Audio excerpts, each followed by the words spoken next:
എല്ലാവർക്കും സലു കിച്ചനിലേക്ക് സ്വാഗതം. ഞാൻ സമീറ. ഒരു അടിപൊളി സ്നാക്കിൻ്റെ റെസിപ്പിയും വീട്ടിലെ കൊച്ചു കൊച്ചു വിശേഷങ്ങളുമാണ് ഇന്നത്തെ എപ്പിസോഡ്. സബ്സ്ക്രൈബ് ചെയ്യാത്തവരുണ്ടെങ്കിൽ ഒന്ന് സബ്സ്ക്രൈബ് ചെയ്തേക്കണേ. അപ്പം നമുക്ക് നമ്മളുടെ എപ്പിസോഡിലേക്കൊന്ന് പോയാലോ.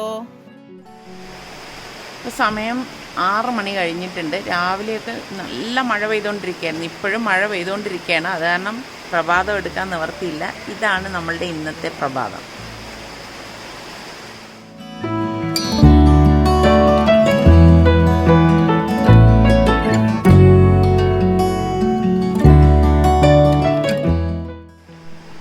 ഇന്ന് നമ്മളുടെ ഡീപ്പ് ക്ലീനിങ് ആണ്. പെരുന്നാൾ പ്രമാണിച്ച് മുക്കും മൂലയും എല്ലാം തുടച്ച് വൃത്തിയാക്കാണ്. ഇവർ രാവിലെ തുടപ്പൊക്കെ കഴിഞ്ഞിട്ട് ഒന്ന് റെസ്റ്റ് ചെയ്യാനിരുന്നതാണ്. കഴിഞ്ഞിട്ടൊന്നുമില്ല പണി. അപ്പോൾ അവർക്കുള്ള കോഫി ഇവിടെ എടുത്ത് സരിക്കൊക്കെ രാവിലെ ചായ കൊടുത്തതാണ്. പക്ഷേ ഇവരുടെ കോഫി കണ്ടപ്പോഴേക്ക് കോഫി വേണമെന്ന് പറഞ്ഞിരിക്കുകയാണ്. അപ്പം ഞാനത് അടുപ്പത്തേക്ക് വെച്ചിരിക്കുകയാണ്. സുൽത്താൻ സൽമാൻ, നമ്മളുടെ വ്യൂവറിൽ ആരോ ഞാൻ കമൻറ്റിൽ വന്നിരുന്നേ, നിങ്ങളെപ്പോഴും ഇങ്ങനെ തന്നെ ആണോ കമ്പ്യൂട്ടറിൻ്റെ ഫ്രണ്ടിൽ, പിന്നെ വേറെ ആക്ടിവിറ്റീസ് ഒന്നും ഇല്ലേന്ന്?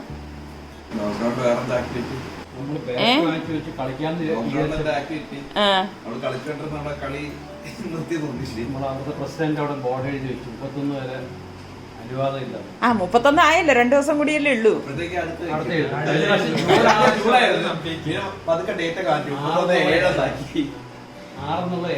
ജൂൺ 30 ഇപ്പൊ 31 ജൂലൈ ആയി. അതെന്തെങ്കിലും പോയായിരുന്നു. ഇതിനകത്ത് ഇവിടുന്ന് അവർ എക്സസൈസ് ചെയ്യാന്നൊക്കെ ചെയ്യുന്നുണ്ട്. പിന്നെന്താണ്, അവര് വെറുതെ കളിക്കൊന്നുമല്ല, അവര് ഓരോ കാര്യങ്ങൾ ചെയ്യുവാണ്. അല്ല, ഈ കാണുന്നവര് വിചാരിക്കും ഇവര് കമ്പ്യൂട്ടറിൽ ഇരുന്ന് കളിക്കുകയാണെന്നേ. ആ ഒരു പ്രൊഫഷൻ ആയിക്കൂടാകില്ല ഇതൊക്കെ. അപ്പൊ അതൊക്കെ അറിയണമെങ്കിൽ നിങ്ങൾ അവരുടെ ചാനലിൽ പോയിട്ട് നോക്കണം എന്തൊക്കെയാണെന്നുള്ളത്. നമ്മുടെ കോഫി. ഇനി ഇത് കഴിഞ്ഞിട്ട് പണിയില്ലാന്ന് വിചാരിച്ച് കളയണ്ട. ഇത് കഴിഞ്ഞിട്ട് നമ്മളുടെ ഇവിടുത്തെ ഈ പറഞ്ഞ മാതിരി ഡീപ്പ് ക്ലീനിങ് ബാക്കി കിടക്കുന്നതേ ഉള്ളൂ.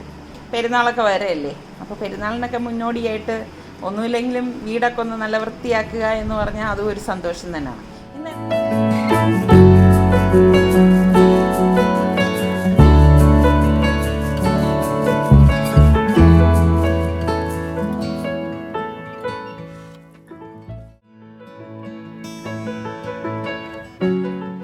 ഇങ്ങനെയാണ് ചില ദിവസങ്ങളിലെ ഇവിടുത്തെ ശീലം. ഇനിയിപ്പം ഇത് കണ്ടിട്ട് എന്തു പറയാൻ, വലിയ മുതുക്കന്മാരായ മക്കൾക്ക് വാരിക്കൊടുക്കണമെന്ന് നമുക്ക് ആരും പറയണ്ട. ഇവിടുത്തെ ശീലമാണിത്.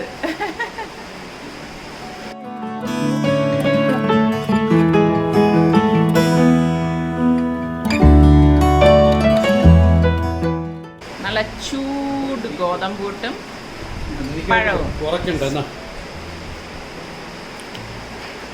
കൂട്ടത്തിൽ ഇതുപോലെ എനിക്കും കിട്ടും കേട്ടോ. അത് തന്നെ. വെളിയിൽ നല്ല തകർത്ത് മഴ പെയ്തുകൊണ്ടിരിക്കുകയാണ് കേട്ടോ.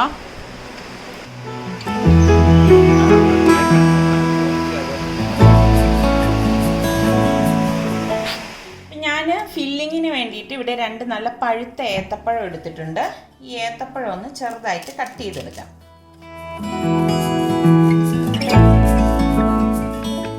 ഈ ഒരു സൈസിൽ എടുത്താൽ മതിയാവും.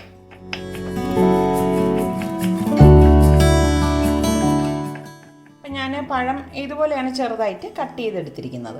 അപ്പം നമുക്കിനി ഇതെങ്ങനെയാണ് തയ്യാറാക്കുന്നതെന്ന് നോക്കാം. ഒരു പാൻ അടുപ്പത്ത് വെച്ച് ചൂടാകുമ്പോഴേക്ക് ഞാൻ ഇതിലേക്ക് 1 ടേബിൾ സ്പൂൺ നെയ്യ് ഒഴിച്ചു കൊടുക്കുകയാണ്. നെയ്യൊന്ന് ചൂടാകുമ്പോഴേക്ക് നമ്മൾ ഈ അരിഞ്ഞു വെച്ചിരിക്കുന്ന ഏത്തപ്പഴം ഇതിലേക്ക് ഇട്ട് കൊടുക്കാം. എന്നിട്ടൊന്ന് ഇളക്കി കൊടുക്കണം. ഞാനിവിടെ മീഡിയം ഫ്ലെയിമിലിട്ടാണ് ഇത് വഴറ്റിയെടുക്കുന്നത് കേട്ടോ. അപ്പം നെയ്യിൽ കിടന്ന് ഇതൊന്ന് വഴണ്ട് വരുമ്പോഴേക്ക് നമുക്കിതൊന്ന് ഒതുക്കി കൊടുക്കാം. വീണ്ടും ഞാനിതിലേക്ക് 1 ടേബിൾ സ്പൂൺ നെയ്യ് ഒഴിച്ചു കൊടുക്കാം. ഇനി ഞാനിവിടെ 2 മുട്ട എടുത്തിട്ടുണ്ട്. ഈ മുട്ട ഇതിലേക്ക് പൊട്ടിച്ചൊഴിച്ചു കൊടുക്കാം. ഇതിലേക്ക് ഞാൻ 1 ടേബിൾ സ്പൂൺ പഞ്ചസാര ഇട്ട് കൊടുക്കുകയാണ്. ഇതോടൊപ്പം തന്നെ ഞാനിവിടെ 1 ടീസ്പൂൺ ഏലക്ക പൊടിച്ചത് ഇതുപോലെ ഇട്ട് കൊടുക്കുകയാണ്. നമുക്ക് ഇതൊന്ന് ഇളക്കി കൊടുക്കാം. നമുക്ക് ഈ ഏത്തപ്പഴവും ചേർത്ത് ഈ മുട്ടയൊന്ന് ഇളക്കിയെടുക്കാം. അപ്പോൾ മുട്ട വേണ്ടാത്തവർക്ക് അത് ഒഴിവാക്കാം കേട്ടോ.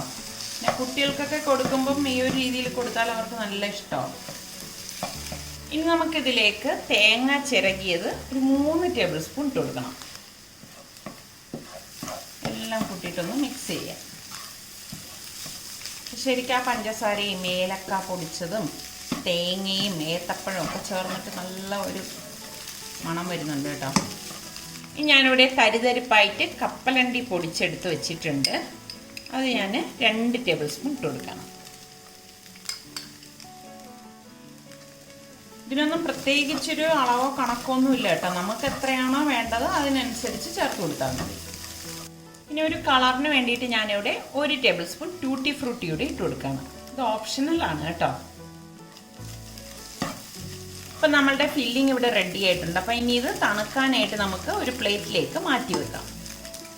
ഒരു മിക്സിയുടെ ജാറിലേക്ക് നമുക്കൊരു മുട്ട പൊട്ടിച്ചൊഴിച്ചു കൊടുക്കാം.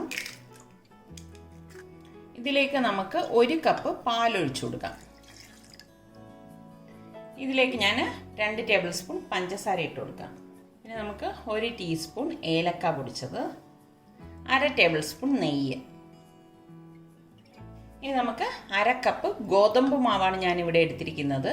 അപ്പോൾ ഗോതമ്പ് മാവ് ചേർത്ത് ഇത് അടിച്ച ശേഷം വല്ലാതെ ലൂസാണെങ്കിൽ മാത്രം കുറച്ച് ഗോതമ്പ് മാവ് ചേർത്ത് ഒരു ദോശ ബാറ്ററിൽ നമ്മളിത് അടിച്ചെടുക്കണം കേട്ടോ. ഇനി നമുക്ക് 1 നുള്ളു ഉപ്പിട്ട് കൊടുക്കണം. ഇനി ഇതിനൊരു കളറിന് വേണ്ടിയിട്ട് ഞാനിവിടെ നമ്മൾ വീട്ടിൽ തന്നെ പൊടിച്ചെടുത്ത മഞ്ഞൾപ്പൊടി ഞാനിവിടെ 1/4 ടീസ്പൂൺ എടുത്തിട്ടുണ്ട്. അതിട്ട് കൊടുക്കാം. അപ്പോൾ ഇനി ഇത് നമുക്ക് നന്നായിട്ടൊന്ന് അടിച്ചെടുക്കാം.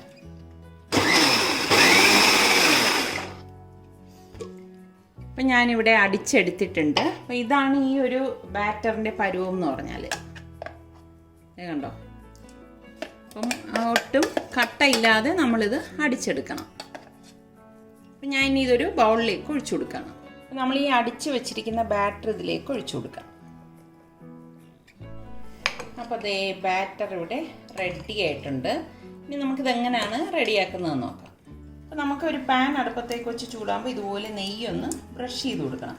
അപ്പം നിങ്ങൾ ഒരുപാട് വലിയ വട്ടമുള്ള പാൻ എടുക്കരുത്. ഇതുപോലെ ചെറിയ വട്ടമുള്ള പാൻ വേണം എടുക്കാൻ കേട്ടോ. പാൻ ചൂടായി കഴിയുമ്പോഴേക്കും നമുക്ക് ഈ മാവ് ഇതിലേക്ക് കോരി ഒഴിച്ചിട്ടൊന്ന് ചുറ്റിച്ചു കൊടുക്കണം.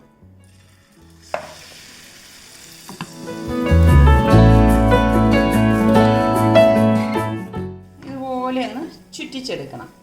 സ്പൂൺ കൊണ്ട് പരത്തേണ്ട ആവശ്യമില്ല കേട്ടോ. ഇതുപോലെ റെഡി ആകുമ്പോഴേക്കും നമുക്കൊന്ന് മറിച്ചിട്ട് കൊടുക്കാം. ഇനി നമുക്കിത് ഒരു പ്ലേറ്റിലേക്ക് മാറ്റാം. ഇതുപോലെ എടുക്കണം.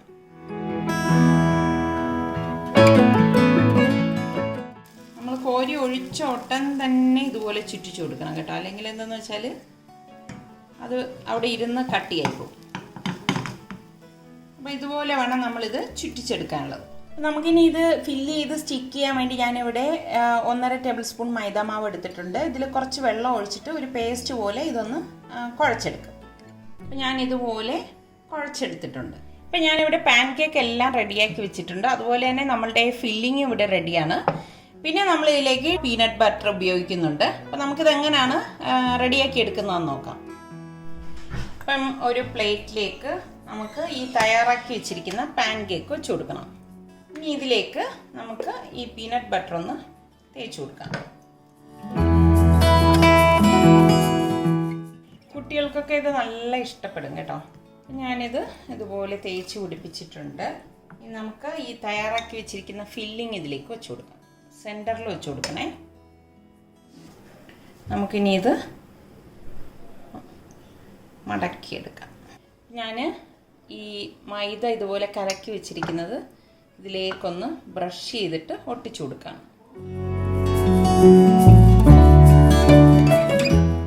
ഇനി 2 സൈഡ് നമുക്കൊന്ന് ഒട്ടിച്ചു കൊടുക്കാം.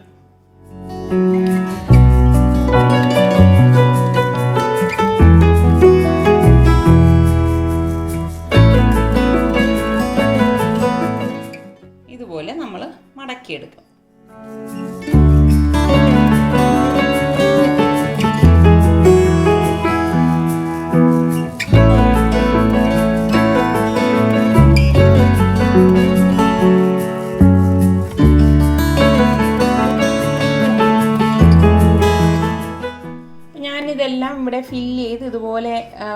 ചെയ്തെടുത്ത് വെച്ചിട്ടുണ്ട്. ഇനി നമുക്കിത് ടോസ്റ്റ് ചെയ്തെടുക്കണം. അപ്പം ഞാനിവിടെ ടോസ്റ്റർ ചൂടാക്കാനായിട്ട് വെച്ചിട്ടുണ്ടായിരുന്നു. അപ്പോൾ ഇതിവിടെ ചൂടായിട്ടുണ്ട്. നമുക്കിനി ഇത് ഓപ്പൺ ചെയ്തിട്ട് കുറച്ച് നെയ്യൊന്ന് ബ്രഷ് ചെയ്ത് കൊടുക്കാം. ടോസ്റ്ററിൻ്റെ 2 സൈഡും ഞാൻ നെയ്യ് ഇതുപോലെ ഒന്ന് ബ്രഷ് ചെയ്ത് കൊടുക്കാം. ഇനി നമുക്ക് ഈ റെഡിയാക്കി വെച്ചിരിക്കുന്ന ഈ ബോക്സ് ഓരോന്ന്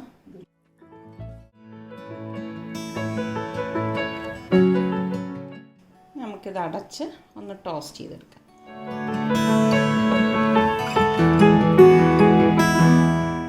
ഞാനിവിടെ ഒരു മീഡിയത്തിൽ വെച്ചിട്ടാണ് ടോസ്റ്റ് ചെയ്തെടുക്കുന്നത്.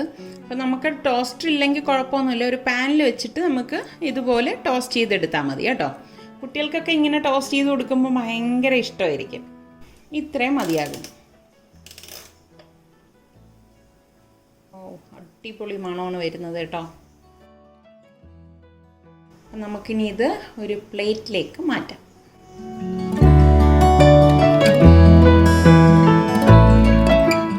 കണ്ടോ, മുകളിൽ നല്ല ക്രിസ്പി ആയിട്ടാണ് ഇരിക്കുന്നത്. നല്ല ടേസ്റ്റി ആയിരിക്കും. കുട്ടികൾക്കൊക്കെ വളരെ ഇഷ്ടപ്പെടുന്ന വീറ്റ് പോക്കറ്റ് ഇവിടെ റെഡി ആയിട്ടുണ്ട്. അപ്പോൾ എല്ലാവരും ഒന്ന് ട്രൈ ചെയ്ത് നോക്കണേ. പിന്നെ നമ്മളുടെ സലൂ പ്ലസിൽ ഇന്ന് 3 മണിക്ക് പോസ്റ്റിംഗ് ഉണ്ട് കേട്ടോ. അപ്പോൾ എല്ലാവരും കാണാൻ വരണം കേട്ടോ. അവിടെ നിസാറിക്കയും സുൽത്താനും കൂടി മഴയൊന്ന് തോർന്നപ്പോഴേക്ക് അവരുടെ കൊച്ചു തോട്ടത്തിലേക്ക് ചാമ്പലം കൊണ്ട് പോവുകയാണ്. അന്ന് പാകിയ വിത്ത് എന്തായെന്ന് ഒരു പിടുത്തവും ഇല്ല.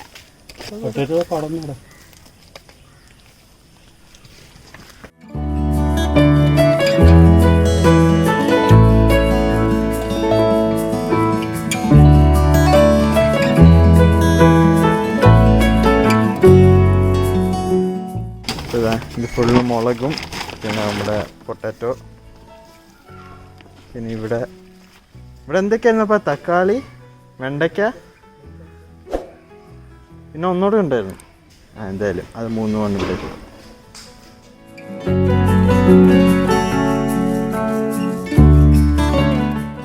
അപ്പോൾ ഇന്നത്തെ അടിപൊളി സ്നാക്കും വീട്ടിലെ കൊച്ചു കൊച്ചു വിശേഷങ്ങളും നിങ്ങൾക്ക് എല്ലാവർക്കും ഇഷ്ടമായെന്ന് വിശ്വസിക്കുന്നു.